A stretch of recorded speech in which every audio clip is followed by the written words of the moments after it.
नमस्कार। भक्ति स्पिरिचुअल में आप सबका स्वागत है। इस सावन का पावन महीना चल रहा है।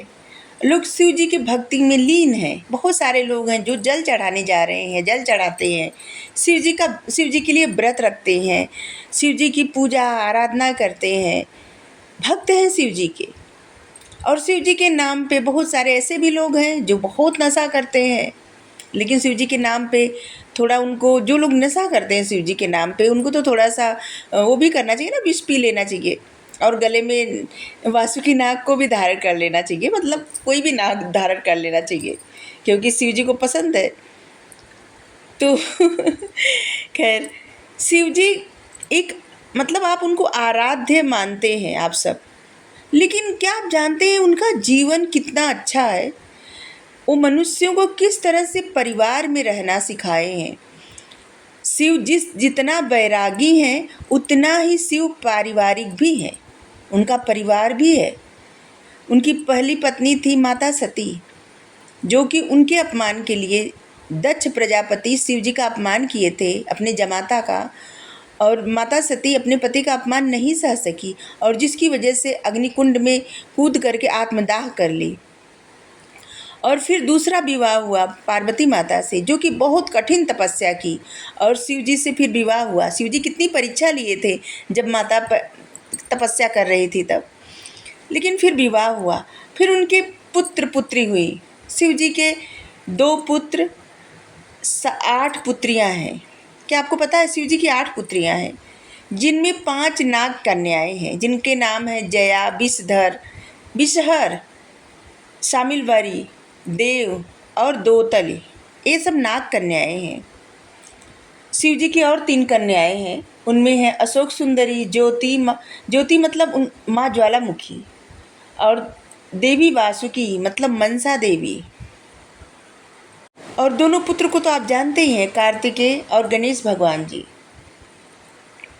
कार्तिकेय का जब जन्म हुआ तो तारकासुर को मारने के लिए कार्तिकेय को शिव जी और माता पार्वती को अपने से दूर करना पड़ा और दूसरा कोई पालन पोषण किया उनका, और जिसकी वजह से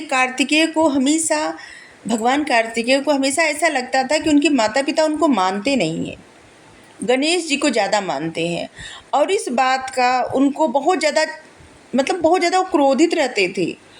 और उसमें एक बार क्या हुआ, एक कहानी है, कथा है कि नारद जी एक फल लेके गए कैलाश पे और कहे कि इस फल में बुद्धि ज्ञान सब कुछ है, और जितनी बुद्धि ज्ञान सब कुछ इसमें है उतना और कहीं भी नहीं है, लेकिन फल उनके पास एक ही है, जो जीतेगा उसी को फल मिलेगा।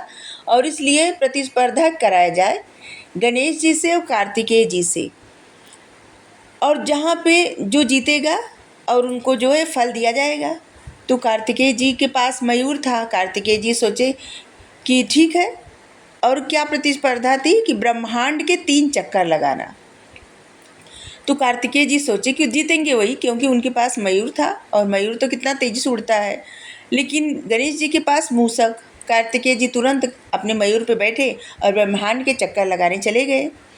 और इधर गणेश जी सोचने लगे उनका मूसक कितनी दूर जाएगा, और वो सोचते सोचते फिर अचानक उनको याद आया और वो अपने मूसक पे बैठे, शिव जी और पार्वती माता के 3 चक्कर लगाए और वो हाथ जोड़ के बताए कि आप ही हमारा पूरा ब्रह्मांड है, माता पिता से बढ़कर कोई नहीं है, और त्रिलोक आप ही में समाया हुआ है और आप पूरा ब्रह्मांड है हमारे लिए। और जिससे माता पार्वती और शिव जी बहुत प्रसन्न होते हैं, नारद जी बहुत प्रसन्न होते हैं और फल दे देते हैं गणेश जी को। जब गणेश जी फल खा रहे होते उसी समय कार्तिकेय जी आ जाते हैं और उनको बहुत बुरा लगता है। उनको लगता है ये लोग हमारे सगे माता पिता हैं, और इसमें उनको बहुत क्षोभ होता है कि ये लोग मेरा इंतज़ार भी नहीं कर पाए थोड़ा सा। कम से कम आए होते तब तो घोषित किए होते गणेश जी जीत गए हैं, ये पहले ही फल दे दिए, जिसकी वजह से वो चले गए दक्षिण में तपस्या करने और बुद्धि ज्ञान और वो सब हासिल करने के लिए, शक्ति हासिल करने के लिए, अपने आप को पावरफुल बनाने के लिए। जहाँ पे उन्होंने विवाह किया था देवसेना और बल्ली माँ से। देवसेना माँ को पूजा जाता है, छठी माता का जो पूजा होता है ना, वो देवसेना माँ है, वो देवराज की पुत्री हैं। और जो वल्ली माँ है वो किष्किंधा के राजा की पुत्री हैं। और गणेश जी का भी विवाह होता है। उनकी जो दो पत्नियां रहती हैं, रिद्धि और सिद्धि। और ऐसे बताया जाता है कि जो शंकर भगवान जी की पुत्री रहती हैं अशोक सुंदरी, उनका विवाह होता है नहुस से। और नहुस इंद्र की गद्दी भी हासिल कर लेते हैं, इंद्र बन जाते हैं। इंद्र मतलब इंद्र एक पदवी है, हम कितनी बार बता चुके हैं। इंद्र इंद्र और व्यास और मनु, ये सब ना पद है, जैसे प्रधानमंत्री, राष्ट्रपति, इस तरह से। तो इंद्र बन गए थे नहुस। जब शंकर भगवान जी के पुत्री से विवाह हुआ अशोक सुंदरी से, तब नहुस इंद्र बन गए थे, इंद्र की गद्दी उनको मिल गई थी। और एक बार क्या हुआ कि वो इंद्राणी को देखे, इंद्र की पत्नी सची को, और वो इंद्राणी पे बहुत ज़्यादा मोहित हो गए और उनके लिए, उनसे विवाह करने के लिए एकदम परेशान कर दिए उनको। और इंद्राणी क्या हुआ कि बहुत परेशान हो गई, छुपने लगी। वो देवराज के व्यवहार से बहुत ज़्यादा परेशान हो गई, नहुस के व्यवहार से। और वो गई गुरु बृहस्पति के पास और उनसे सब हाल बताई।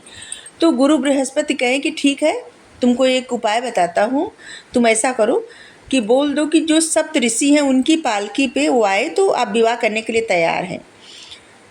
तो वो जाके बुलाती हैं नहुस को और कहती हैं कि अब आप सप्त ऋषियों की पालकी पर आइए, तब हम आपसे विवाह करेंगे। तो वो बहुत प्रसन्न होते हैं और सप्त ऋषि को आदेश देते हैं कि वो पालकी लेके चले उनको इंद्राणी से विवाह करने के लिए। सप्तऋषि तैयार हो जाते हैं और पालकी बनाते हैं, नहुस को बैठाते हैं, लेके जाते हैं और आराम आराम से चलते रहते हैं। वो लोग ऋषि मुनि हैं। तो नहुस को इतनी जल्दी रहती है इंद्राणी को देखने के लिए कि वो ऋषि अगस्त्य को लात से मार देते हैं। और जिसकी वजह से ऋषि अगस्त्य बहुत ज़्यादा क्रोधित हो जाते हैं और श्राप दे देते हैं कि तुम अजगर बन जाओगे। और तुरंत नहुस अजगर बन जाते हैं। उनके पाप कर्म का फल उनको तुरंत मिल जाता तत्काल। चूँकि ये पांडवों के पूर्वज थे, तो इन्हीं के पुत्र ययाति भी थे। इन्हीं के पुत्र, इनके 100 पुत्रियां और एक पुत्र हुए थे, वो ययाति थे।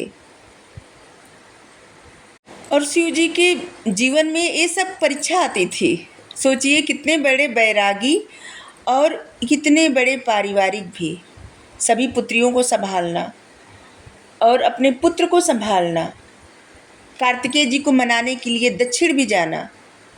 और जहाँ पे कार्तिकेय जी नहीं मानते, बार बार जाते मनाने और नहीं मानते। और एक बार उन्हीं के हाथों अपने पुत्र के का गला कट गया था, गणेश जी का। फिर माता पार्वती इतना ज़्यादा क्रोध की जिस पे हाथी का सर ला के लगाना पड़ा, धड़ से जोड़ना पड़ा। किस तरह से वो अपने परिवार को संभालते हैं, किस तरह से वो अपनी पत्नी का ख्याल रखते हैं, किस तरह से अपने बच्चों का ख्याल रखते हैं और अपनी पुत्रियों का ख्याल रखते हैं। जमाता का जो उनके जो भी प्रॉब्लम रहती है उसको सुलझाते हैं। लेकिन इसके बावजूद वो सबसे बड़े बैरागी भी हैं, अपने भक्तों का भी बहुत ख्याल रखते हैं। भोलेनाथ इतने भोले हैं कि अपने भक्तों को इतना वरदान दे देते हैं, उतने जल्दी प्रसन्न हो जाते हैं कि कभी कभी उनके लिए ही हानिकारक हो जाता है। भस्मासुर एक बार इतनी तपस्या किया था और वो भगवान से वरदान मांगा कि भगवान हमको वरदान दे दीजिए, ऐसा वरदान कि हम जिसके भी सर पे हाथ रखें वो भस्म हो जाए। और शिव जी वरदान दे दिए। तो सोचने लगा कि वरदान दिए हैं सच में या नहीं दिए हैं। तब तक वो माता पार्वती को देखता है और पार्वती माता इतनी त्रिपुर सुंदरी हैं और वो मोहित हो जाता है उन पे और वो शिव जी को ही भस्म करने के लिए दौड़ता है। कहता है कि पहले आपके सर पे हाथ रख के देखें कि देखें भस्म होते हैं कि नहीं, आप सही वरदान दिए हैं कि नहीं, हमको परखना है। और शिव जी मतलब छुपने लगते हैं, विष्णु भगवान जी के पास जाते हैं। तो विष्णु भगवान जी मोहिनी रूप धर के आते हैं और नृत्य करते हैं उसके साथ। शिव जी मतलब पार्वती माता से भी सुंदर मोहिनी रूप धर के आते हैं। तो वो और मोहित हो जाता है कि कहता है कि ये तो बहुत ज़्यादा सुंदर है। तो कहता है कि हमसे विवाह कर लीजिए, हमारे पास बहुत शक्तियाँ हैं, पावर है।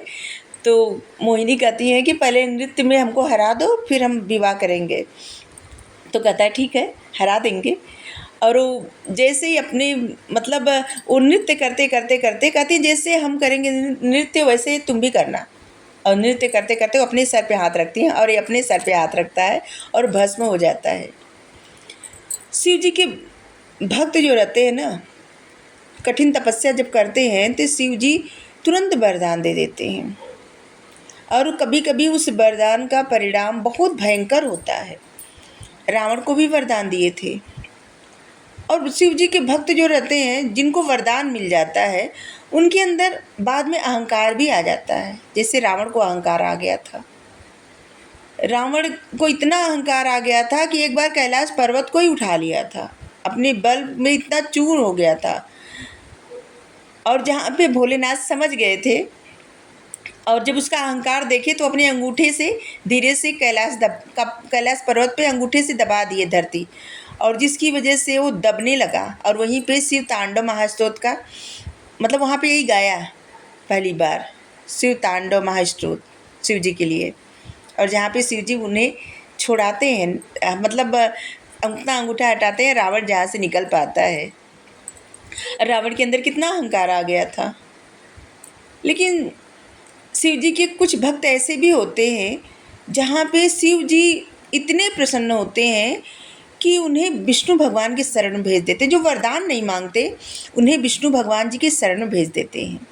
वो रामचंद्र जी के भक्त हो जाते हैं, कृष्ण जी के भक्त हो जाते हैं। क्योंकि भगवान जब रामचंद्र जी के, कृष्ण जी के भक्त हो जाते हैं तो उनके सबसे पहले तो भक्त होते हैं तब भगवान तभी स्वीकार करते हैं जब उनके अंदर से क्रोध, ईर्ष्या, अहंकार गायब हो जाता है, खत्म हो जाता है, तब स्वीकार करते हैं। और इसीलिए विष्णु भगवान जी को आप देखे होंगे, वो किसी को वरदान नहीं देते। वो सब जो वरदान मिलता है किसी को ना, तो उन वरदान की वजह से जो मतलब तहलका मचा होता है उस तहलका को खत्म करते हैं। जैसे भस्मासुर, रावण आदि। शिव जी के भक्त तो गांधारी भी थे, ऐसी भक्त जो क्या था ना कि गांधारी के पिता को धृतराष्ट्र जो है बंदी बनाए थे, और उसकी वजह से गांधारी के मन में एक क्रोध था, हमेशा से क्रोध था, अपमान का क्रोध था।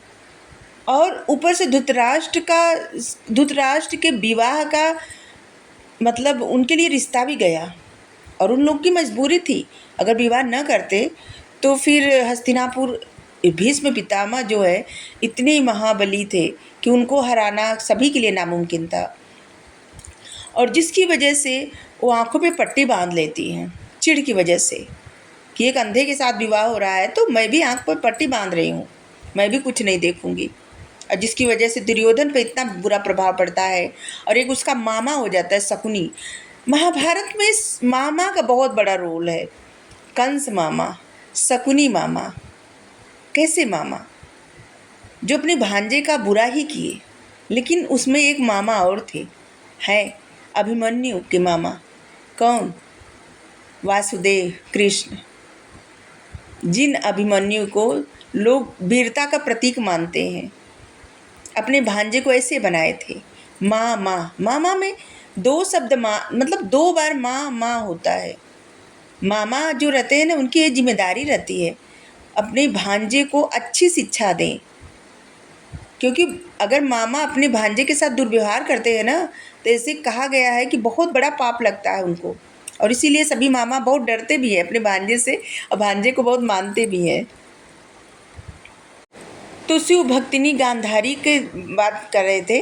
गांधारी एक ऐसी महिला थी कि जो एक जिद और एक तपस्या उनका जीवन था।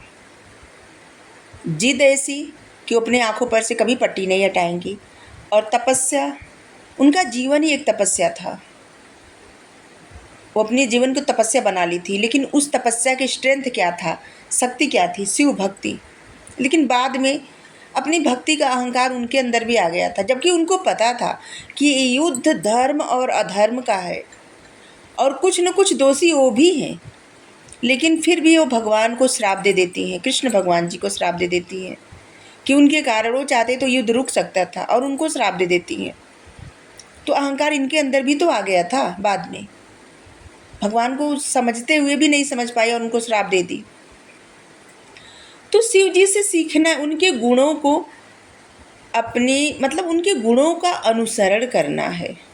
विष पीने का तात्पर्य यहाँ पे है कि जो बुराई रहती है ना, गले में ले धारण कर लीजिए, उसे अंदर भी पेट में मत जाने दीजिए, क्योंकि वो आपके लिए ही हानिकारक होगा। और बाहर भी मत निकालिए, बोलिए भी मत, उत्तर भी मत दीजिए, क्योंकि आप उस इंसान से भी ज़्यादा बुरे हो जाएंगे जिसका आप उत्तर देने वाले हैं। कोई आपकी बुराई करता है तो आप उससे ज़्यादा बढ़ के बुराई अगर करेंगे तो उससे हासिल क्या होगा? कुछ नहीं हासिल होता। तो शिव जी की तरह वो विष होता है ना, उसे गले में धारण कर लीजिए। शिव जी से माता पार्वती कितनी बार हठ भी की, और जहाँ पे उनके हठ के लिए एक बार तो सती अनसुईया से परीक्षा लेने चले गए थे उनके हठ के कारण। शिव जी जो जब समुद्र मंथन से विष निकलता है तो शिव जी जाते हैं धारण करने। ऐसे शिव जी जो अपने तपस्या के बल पे उस विष को भी अपने गले में रख लेते हैं, क्योंकि वो बैरागी भी तो हैं। शिव जी के प्रभाव से ऐसे मतलब जहाँ पे वो रहते हैं कैलाश पर्वत पे, ऐसे ऐसे उनके जो वाहन रहते हैं, एक दूसरे के शत्रु लेकिन इतनी मित्रता भाव एक दूसरे से। शिव जी बहुत कुछ सिखाते हैं, मित्रता। वो तो जानवरों से भी मित्रता करना सिखाते हैं, जानवरों के मन में भी ऐसा डालते हैं प्यार। परिवार को कैसे रखा जाता है, परिवार को कैसे जोड़ के रखा जाता है। खुद के अंदर इतनी शक्ति, इतनी पावर है कि पल भर में सारी सब कुछ का विनाश कर सकते हैं, लेकिन इसके बाद भी अपने परिवार को कितना महत्व देते हैं। और लोक कल्याण के लिए विष पी जाते हैं। जो उनकी तपस्या करते हैं, उनकी पूजा करते हैं, उनको वरदान देने के लिए तुरंत पहुंच जाते हैं। वरदान से एक कथा याद आ रही है। एक बार क्या हुआ कि एक जगह सभी देवता लोग बैठे हुए थे और बातें हो रही थी कि कौन अपनी पत्नी को बहुत ज़्यादा मानता है, बहुत ज़्यादा प्यार करता है। तो कुछ लोग बोले कि ब्रह्माणी में बहुत प्रेम है, मतलब सरस्वती माता में। तो कहे नहीं, ज्ञान की देवी है, जिसको भी ज्ञान की ज़रूरत होती है वो तुरंत वहाँ चली जाती हैं। तो फिर नारद जी कहे कि नहीं, विष्णु भगवान और लक्ष्मी माता में बहुत प्रेम है। तो लोग कहते हैं कि नहीं नहीं, ऐसे नहीं है। विष्णु भगवान जी की जो लोग तपस्या करते हैं, पूजा करते हैं, भक्त हैं उनके, विष्णु भगवान जी सबसे पहले अपने भक्तों की रक्षा के लिए चले जाते हैं, लक्ष्मी माता को छोड़कर। जैसे कि हिरण्यकश्यप को मारने के लिए चले गए थे, जैसे कि ध्रुव को अपनी गोदी में बैठाने के लिए चले गए थे, जब तब छोड़ के चले जाते हैं। लेकिन फिर बोले कि नहीं नहीं, शिव पार्वती में बहुत ज़्यादा प्रेम है, बहुत अटूट प्रेम है। शिव जी पार्वती माता के साथ ही जाते हैं जहाँ भी जाते हैं। तो नारद जी को ये बात बहुत बुरी लगी, कहे कि नहीं नहीं, ऐसे नहीं हो सकता। और ये अपने मन में जैसे वो ना इसको अपने प्रतिष्ठा का विषय बना लिए कि उनके आराध्य को कैसे लोग कह रहे हैं, जैसे विष्णु भगवान जी को कैसे ऐसे कह रहे हैं कि विष्णु भगवान जी और लक्ष्मी माता में उतना मतलब प्रेम नहीं है। और जिसकी वजह से वो परीक्षा लेने के सोचते हैं और कैलाश जाते हैं और उनसे पूछते हैं पार्वती माता, एक बार देखते हैं कि शिव जी पार्वती जी साथ में हैं कि नहीं है। बार बार देखते हैं, वो लोग साथ में ही रहते हैं। एक बार ऐसा होता है कि शिव जी कहीं गए होते हैं और पार्वती माता रहती हैं। तो नारद जी जाते हैं और खूब तारीफ़ करते हैं पार्वती माता की और उनके प्रेम की भी, कि शिव जी कितना प्रेम करते हैं आपसे। और ऐसे कहते हैं कि आपको तो सारी बातें वो बता देते होंगे, आपसे कुछ नहीं छुपाते होंगे। ऐसे भूमिका बांधते बांधते उनसे कहते हैं, वो कहती है हाँ सब बताते हैं। तो वो कहते हैं कि तब तो आप अमर कथा भी सुनी होंगी। तो पार्वती माता कहती है अमर कथा ये क्या है, कि आपको शिव जी नहीं बताए? तो कहती है नहीं। तो वो जो है कहा कि अरे नहीं बताए। फिर कहते हैं ऐसी कि गलती हो गई, हमारे मुंह से निकल गया, और चले जाते हैं नारायण नारायण करते करते। अब बहुत प्रसन्न होते हैं कि अब तो जैसे होता है ना कि दो लोगों के बीच में आग लगा देना, कुछ इस तरह से। पार्वती माता जब ये सुनती हैं तो उनको बहुत बुरा लगता है। वो कहती हैं कि शिव जी सारी बातें बताते हैं, सब कुछ एक एक बात बताते हैं, अपने भक्तों की बात बताते हैं, हर दिन कथा सुनाते रहते हैं, कुछ न कुछ हमेशा कथा सुनाते रहते हैं, चौसर खेलते हैं साथ में। लेकिन अमर कथा नहीं बताए, क्यों नहीं बताए? उनको बुरा लगता है। जब शिव जी आते हैं तो पार्वती माता एकदम नाराज़ रहती हैं, क्रोध में रहती हैं। जैसे सबके घर पत्नियाँ रहती हैं ना, क्रोध में बोलती ही नहीं, जब क्रोध आ जाता है तो बात ही नहीं करती, बात नहीं करना है। शिव जी आते हैं, बार बार पूछते हैं, कुछ भी पूछते हैं, बच्चों के बारे में पूछते हैं, सामान कहाँ है ये पूछते हैं, और खाने के बारे में पूछते हैं। वो क्रोध में जवाब देती है, उनको समझ में नहीं आता कि क्या हुआ, और वो मनाने का फिर प्रयास करते हैं, पूछते हैं कि आखिर बात क्या है, बताइए। तो कहती है अमर कथा क्या है, आपने हमसे क्यों नहीं कहा बताई। तो शिव जी सोचते हैं कि अमर कथा के बारे में तुमको कैसे पता चला। तो कहती हैं कि ये पहले ये सब छोड़िए, आप बताइए कि अमर कथा क्या है। तो नारद जी कहते हैं कि अरे नारद जी कह रहे हैं, सॉरी, शिव जी सोचते हैं कि इनको कैसे पता चला। फिर आंख बंद करते हैं, नारद की लीला सब समझ में आ जाती है। फिर कहते हैं अच्छा ठीक है, नारद जो है अमर कथा सुननी है ना, तो ठीक है चलिए। हम तो अमर कथा आपको इसलिए नहीं सुनाए क्योंकि आप सबसे बात करती, किसी से भी बता सकती थी, बच्चों से बता सकती थी, और आप माता हैं तो माता प्रेम में स्नेह बस किसी से भी बता सकती हैं दिल की बात। तो इसलिए नहीं बताए, क्योंकि अमर कथा आप जिसको भी बताएंगी वो अमर हो जाएगा। तो कहते हैं हम नहीं किसी को बताएंगे, आपको भरोसा नहीं है क्या? कहते हैं भरोसा तो बहुत है। तो फिर शिव जी कहते हैं हाँ चलिए, हम आपको अमर कथा सुनाते हैं अब। कहते हैं हाँ ठीक है चलिए। और जाते हैं एक स्थान पर, और वहाँ पे शिव जी ताली बजा के सबको हटा देते हैं, सबको भगा देते हैं, और वहाँ पे अमर कथा सुनाते हैं पार्वती माता को। और सिर्फ एक अंडा रह जाता है, वो भी तोते का, और वही जो है अंडा रहता है, और वो कथा सुनते सुनते उसमें बच्चा हो जाता है, मतलब तोते का। लेकिन शिव जी कहते हैं कि जब हम कथा सुनाते रहें तो हाँ हाँ ज़रूर कहिएगा। तो कहते हैं कि ठीक है। और फिर वो कथा सुनाते सुनाते हाँ हाँ करते करते पार्वती माता सो जाती हैं, और वो तोता जो है हाँ हाँ करता रहता है। जो पार्वती माता कहती, तोते की आदत रहती है ना, जो भी सुनते हुए बोलते हैं, तो वो हाँ हाँ ऐसे कहता रहता है। तो जब कथा पूरी हो जाती है तो शंकर भगवान जी देखते हैं पार्वती माता सो गई हैं, तो पार्वती माता को जगाते हैं। तो पार्वती माता कहती हैं कि क्षमा करिए, नींद आ गई थी, आप फिर से सुनाइए। तो कहते हैं कि नहीं वो तो ठीक है, लेकिन ये हाँ हाँ तब कौन कर रहा था जब आप सो गई थी। तो कहती है हमको नहीं पता। तब वो देखते हैं अपनी दिव्य दृष्टि से, जब देखते हैं तो एक तोता रहता है, तोते का बच्चा। अब त्रिशूल लेके बहुत तेज़ी से क्रोध में दौड़ते हैं उस तोते के पीछे शिव जी, उसको मारने के लिए। और वो तोता जाता है व्यास के पत्नी के मतलब गर्भ में चला जाता है, महर्षि व्यास के। और शिव जी दौड़ाते दौड़ाते वहाँ पहुँच जाते हैं, और वो तोता जो है 7 वर्ष तक गर्भ में ही रहता है, शिव जी के डर की वजह से नहीं, मतलब बाहर नहीं आता। और जहाँ पे वो कौन रहते हैं, सुखदेव महाराज जी, जो बहुत सारी कथा लिखे हैं, सुनाए हैं, श्रीमद् भागवत कथा वही सुनाए थे। परीक्षित महाराज को सबसे पहले श्रीमद् भागवत कथा वही सुनाए थे। तो वही सुखदेव महाराज रहते हैं। तो जब वो तोता ऋषि की पत्नी मतलब व्यास जी की पत्नी के गर्भ में चले जाते हैं, तब शिव जी जब जाते हैं, अब बहुत क्रोध में रहते हैं, तो व्यास जी कहते हैं आप सच में भोले हैं, भोलेनाथ। अब ये बताइए कि जब आप अमर कथा सुनाए हैं, वो सुने हैं, तो आप उनको कैसे मार सकते हैं? क्या वो मरेंगे मारने से? वो तो अमर हो गए हैं, अमर हो चुके हैं। तब शिव जी को एहसास होता है, तो कहते हैं कि आप इतने भोले हैं कि आप सबको वरदान भी दे देते हैं और फिर आप भूल जाते हैं।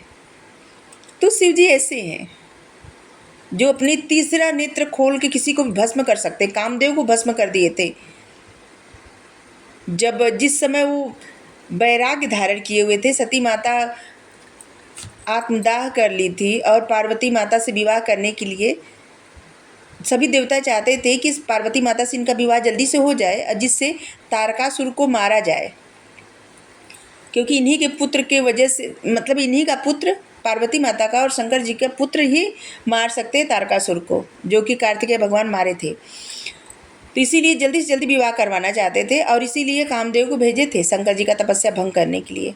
और जहाँ पे शंकर जी अपना तीसरा नेत्र खोलते हैं और कामदेव भस्म हो जाता है, और वहाँ पे जब रति आती हैं, बहुत विलाप करती, बहुत रोती हैं, तो शिव जी से देखा नहीं जाता और वो कामदेव को जीवित कर देते हैं, लेकिन ऐसे जीवित करते हैं कि जैसे मतलब उनका शरीर नहीं रहता, बस आत्मा रहता है। और वहाँ पे उनको वरदान भी देते हैं कि जब द्वापर में कृष्ण भगवान के रूप में विष्णु भगवान जन्म लेंगे तो उनके पुत्र प्रद्युम्न के रूप में कामदेव जन्म लेंगे। तो शिव जी के बारे में इतनी सारी बातें, और भी बहुत सारी बातें हैं, लेकिन बहुत बड़ी लंबी वीडियो हो जाएगी, ऑडियो वीडियो जो आप समझे फिर कभी। और शिव जी से सीखने जैसा बहुत कुछ है, बहुत कुछ, बहुत कुछ। किस तरह से वो राम की भक्ति में रहते हैं, ये भी सीखने जैसा है। राम इनकी भक्ति करती हैं, ये राम की भक्ति करती हैं, और इनके आराध्य राम है, राम के आराध्य ये है। अद्भुत। तो आज के लिए इतना ही। Thank you. राधे राधे। हर हर महादेव।